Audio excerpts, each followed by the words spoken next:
Rome 101 BC. The Cestius Bridge. Over the Tiber River. A man kneels.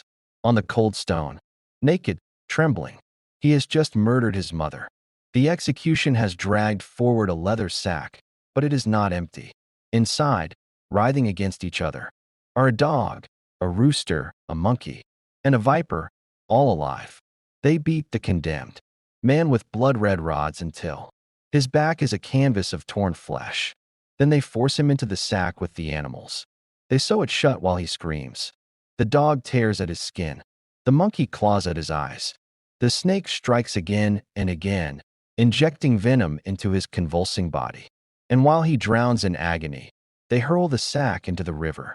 Cicero himself explained the logic behind this punishment. Let him be denied sky, sun, water, and earth. Let he who killed the one who gave him life be deprived of all those things from which life itself derives. Each animal was chosen for its symbolism. The dog represented shamelessness, the rooster arrogance, the monkey malice, and the viper the venomous hatred he harbored toward his own blood. His body would never be buried. His soul would never find peace. This was called penuli, the punishment of the sack. And this is not fiction. It appears in the 12 Tables, Rome's oldest legal code dating back to 450 BC. But the sack was only the beginning. Rome perfected 12 methods of torture designed to destroy the body, the spirit, and sometimes even the memory of its victims. Not the gladiators, not the beasts of the Colosseum. You already know those stories. Today you will witness what Rome did outside the arena. The punishments reserved for traitors, deserters, parasites, and impure vestals. What your history teacher never mentioned. What Hollywood would never dare show. I am Crown and Dagger. And here there is no censorship.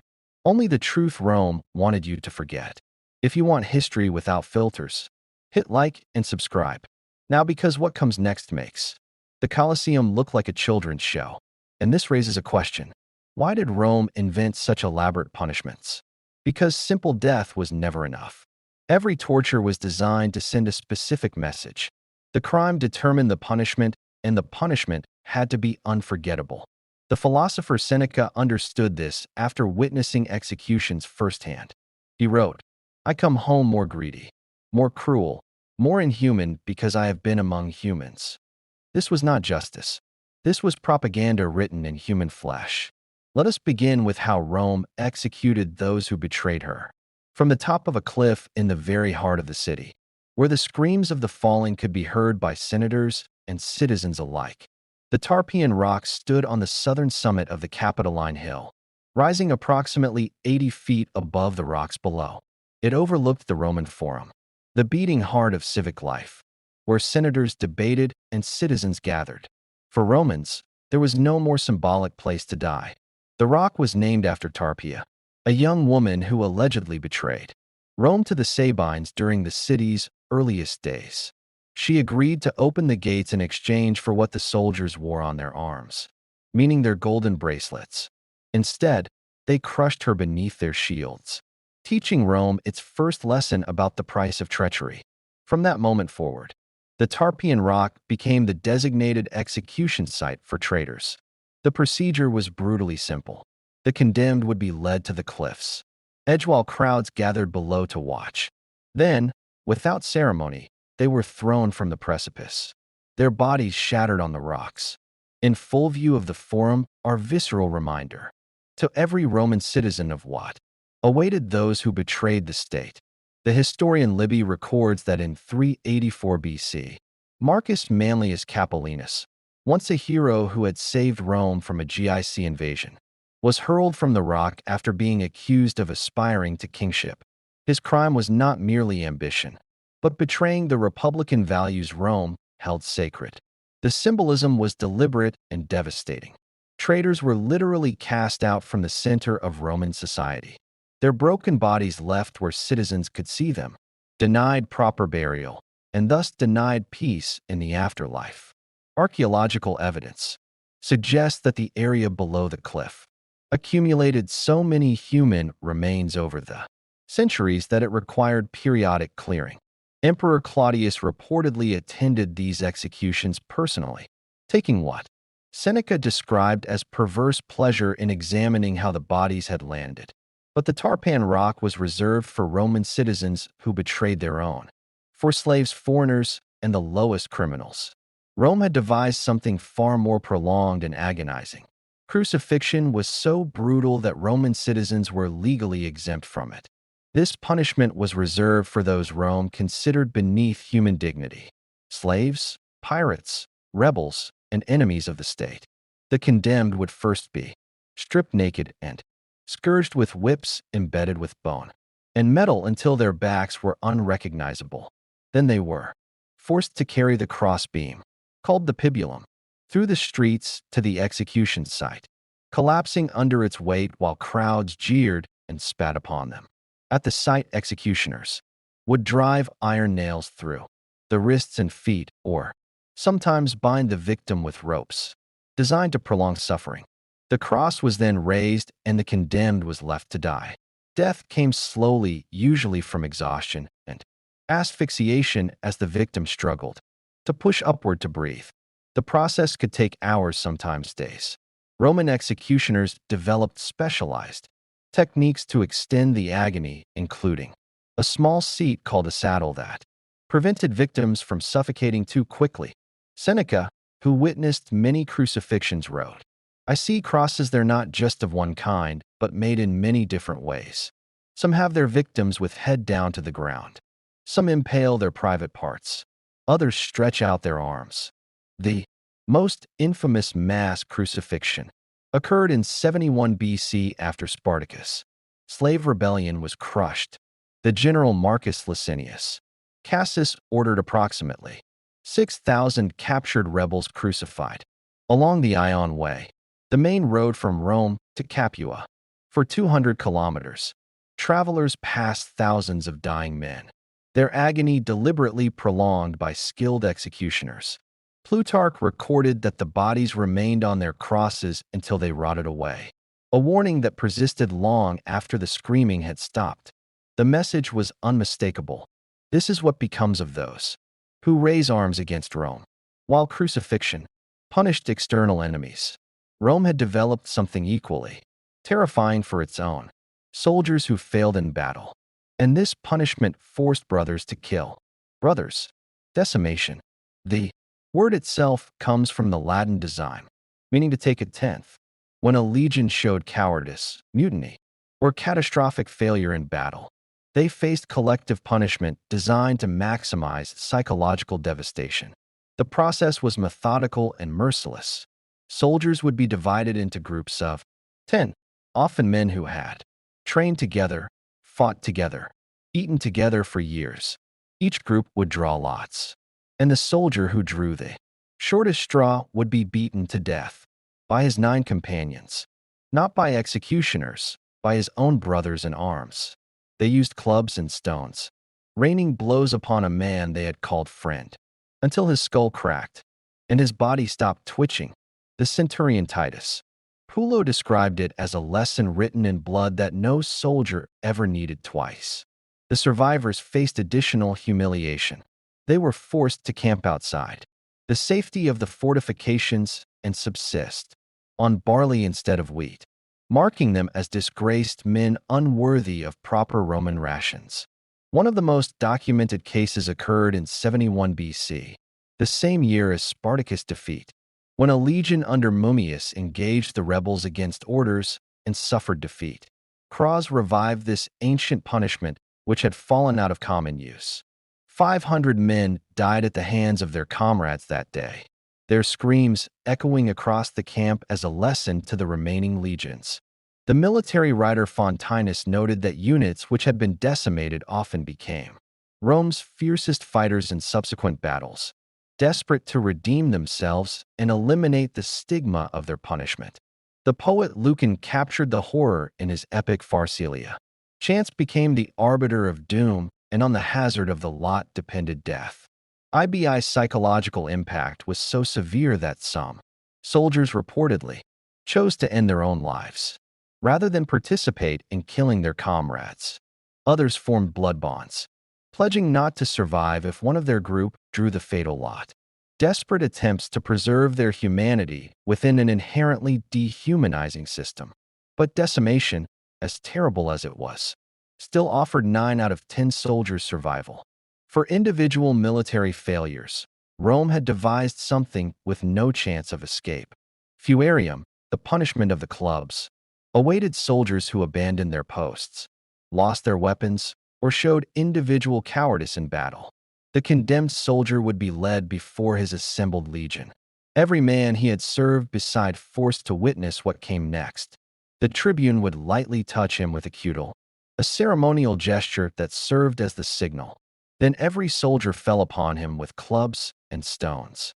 The military writer Vedius noted that this punishment created such terror that facing the enemy in battle became less daunting than the certainty of death at the hands of one's own comrades. Polybius, writing in the 2nd century BC, described the aftermath. Even those who manage to escape are not saved thereby. They are not allowed to return to their homes, and none of their family would dare receive such a man in the house. The public nature was crucial. It forced soldiers to participate in the killing, making them complicit. After witnessing or delivering such brutality, they would never consider desertion themselves. Pause for a moment and consider what we have covered so far. Traitors thrown from cliffs, rebels crucified by the thousands, soldiers beating their brothers to death in decimation, individual cowards clubbed by their legions in fosterarium. And we are only 4 methods in. Which of these punishments do you find most disturbing? The randomness of decimation, the prolonged agony of crucifixion, or the symbolic horror of the Tarpeian rock? Drop your answer in the comments because I want to know where you draw the line, and we have not even reached the arena yet. Damnio adb bestias. Condemnation to the beasts transformed execution into spectacular entertainment. This punishment was reserved for slaves, prisoners of war, and the worst criminals, those Rome deemed unworthy of a dignified death. The Colosseum's underground network, called the Hypergem, contained 32 animal pens and 80 vertical shafts. Trap doors allowed beasts and condemned prisoners to appear magically in the arena, creating theatrical entrances that heightened audience excitement. These executions were often staged as mythological reenactments. A criminal might be dressed as Orpheus and sent into the arena with a lyre, promised that his music might soothe the wild beasts. For a brief moment, the animals would seem calm. Then a bear would be released and maul him to death, creating a grotesque parody of the original myth. The poet Martial witnessed such spectacles and praised them in verse. What was mere fable when performed on stage becomes reality in our arena. During Emperor Trajan's celebration of his Dian victories in 107 AD, games lasted 123 days. 11,000 animals were killed alongside thousands of condemned criminals and prisoners of war. Lions were starved for days before being released, driving them into a frenzy. Bears were goaded with hot irons until they became mindless with rage. The uncertainty of whether the beast would strike fast or toy with its prey kept the stands howling for more. The crowd cheered as men were torn apart. Vendors sold wine and snacks while children watched from their parents' shoulders. People placed bets on how long each victim would scream before dying. This was lunch entertainment. Equally theatrical, but perhaps more terrifying, was vivicurium, burning alive. This punishment carried religious significance as Romans believed fire purified the pollution of certain crimes. Emperor Nero elevated burning executions to performance art during his persecution of Christians following the Great Fire of Rome in 64 AD. His executioners would coat victims in wax or pitch to make them burn more slowly and brightly, extending their suffering while providing better illumination. Tacitus describes the scene in his annals. Mockery of every sort was added to their deaths, covered with the skins of beasts. They were torn by dogs and perished or were nailed to crosses or were doomed to the flames and burnt to serve as nightly illumination when daylight had expired. These human torches, as they came to be known, illuminated Nero's gardens while he drove his chariot among them, simultaneously playing the role of executioner, audience, and performer. The site of these burnings, Nero's gardens on Vatican Hill, ironically later became the location of St. Peter's Basilica, transforming a place of Christian martyrdom into Christianity's most sacred site. For crimes requiring spectacular destruction of the body, Rome employed pulveratio, death by crushing. Elephants trained to kill with agonizing precision became instruments of exotic punishment. Pliny the Elder described their capabilities. They can be taught to walk ropes, to throw missiles, and even to kill on command, crushing a man limb by limb as directed by their handler. This controlled destruction allowed executions to be prolonged for maximum entertainment value. The condemned would be forced to fight the beasts with minimal weapons before inevitably being crushed beneath feet that could exert thousands of pounds of pressure. During the Punic Wars, captured Carthaginian generals faced death beneath the very war elephants they had once commanded against Rome. Some prisoners were dressed in enemy armor, allowing the elephants, trained to attack specific colors in battle, to enact miniature recreations of Roman military victories. The writer Aelian recorded one execution that went spectacularly wrong. An elephant refused to kill a condemned man who had once been its keeper, trumpeting in protest instead. The crowd, moved by this display of animal loyalty, demanded the man's pardon. Emperor Claudius reluctantly granted it, demonstrating how even execution, as entertainment, could sometimes yield unexpected mercy. But for those Rome truly wanted to erase, physical death was insufficient. They needed to destroy something more fundamental: memory itself. Damnatio memorialia. Condemnation of memory struck at what Romans feared more than death: oblivion. When the Senate decreed this punishment, it ordered the systematic erasure of the condemned from history. Statues would be destroyed or recarved with new faces. Names were chiseled from inscriptions. Wills were invalidated. Even mentioning the person's name could become illegal. The poet Horace captured Roman obsession with legacy when he wrote Non omnis moria, I shall not wholly die, expressing hope that his works would survive him. Damnio Memoriali sought to extinguish precisely this hope. Emperor Domitian suffered this fate. After his assassination in 96 AD, the Senate ordered his statues destroyed or reworked, his name scratched from public monuments, his coins melted down. Officials meticulously worked to remove all trace of his existence as if he had never ruled Rome at all. Archaeological evidence of this erasure remains visible today. In the Roman Forum, inscriptions bearing Domitian's name show clear evidence of deliberate damage. The paradox is haunting. We know about these erased individuals precisely because the effort to remove them was so thorough that it became noteworthy. The conspicuous absence became a presence of its own. Now we return to where we began, but with the full horror revealed. Pena, the punishment of the sack, was reserved almost exclusively for parasites, those who murdered their parents or close relatives. For Romans, this crime represented the ultimate betrayal of pietas, the sacred duty owed to one's family and ancestors. The ritual had ancient origins in the 12 Tables, Rome's earliest legal code. The condemned would first be beaten with blood-cold rods, then sewn into a leather sack alongside the 4 symbolic animals: the dog for shamelessness, the rooster for arrogance, the monkey for malice, and the viper for venomous hatred. This macabre ensemble would then be thrown into the Tiber River or the sea. The punishment denied the condemned contact with the fundamental elements of creation: no earth for burial, no air to breathe, no water to drink. Symbolically removed from the sun's light upon being sealed in the sack. Cicero, arguing a famous parasite case, explained the philosophy. They want him unable to have sky, sun, water, or earth, so that he who killed, the one who gave him life, should be deprived of all those things from which all living things derive their life. The punishment created a perverse new family for the condemned and death trapped for eternity with beasts rather than the honored ancestors he had betrayed. While Ponuli emerged from Roman tradition, Scaphism represented a torture the Romans adopted from the Persians and modified to their purposes. It was reserved for crimes considered to place the entire community at risk, sacrilege against religious sites, or betrayal of military secrets. The condemned would be stripped, naked and fastened, between two boats or hollowed logs with head, hands, and feet protruding.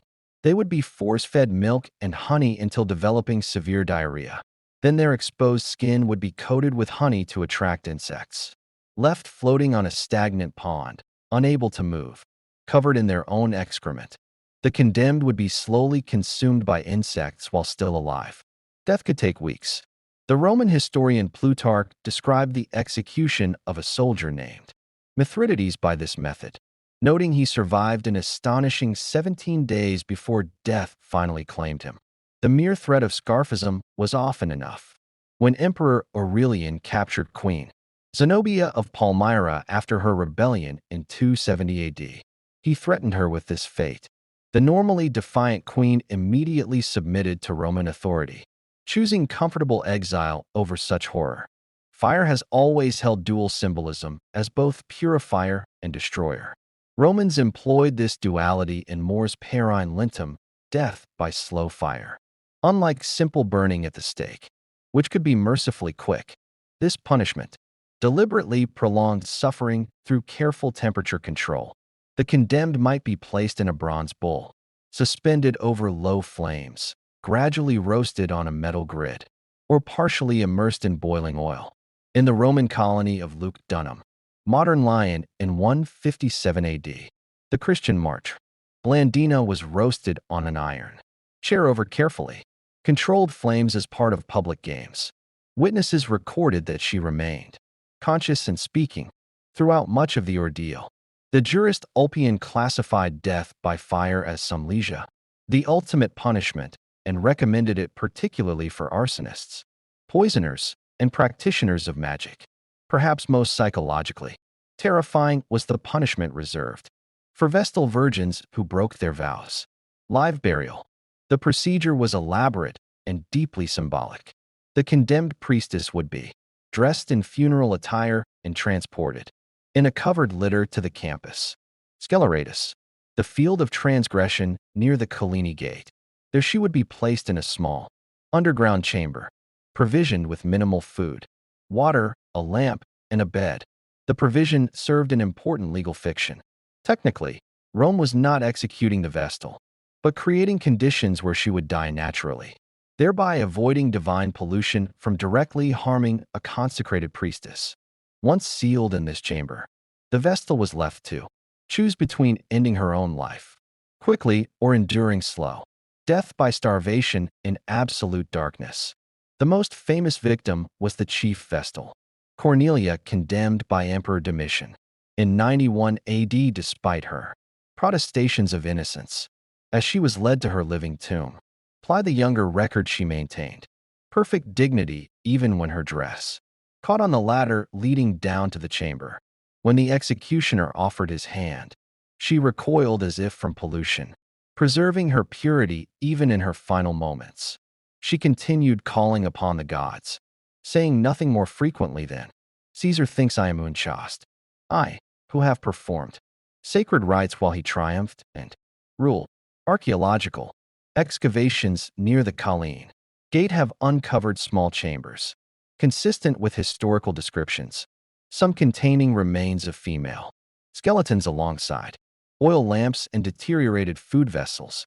We have now witnessed 12 methods Rome perfected to punish, terrorize, and control.